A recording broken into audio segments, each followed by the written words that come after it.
MD Habibullah লিখেছেন, বরকতময় রিজিকের জন্য একটি অব্যর্থ আমল বলে দিন, খুব সমস্যায় আছি। ভাই হাবিবুল্লাহ, আল্লাহ তালা আপনাকে বরকতময় রিজিক দান করুন, আমরা মনে প্রাণে আল্লাহ তালার কাছে দোয়া করি এবং সেই সাথে আপনাকে আমরা পরামর্শ দিব রিজিকের আল্লাহ তালার পক্ষ থেকে রিজিক এবং রিজিকে বরকত লাভের 10টি চাবি, এই মর্মে একটা ভিডিও আমাদের আছে, বেশ অনেক বছরের পুরনো।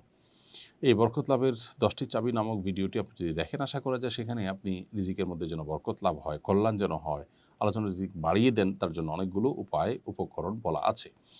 এর মধ্যে থেকে একটা হলো তাকওয়া অর্জন করা।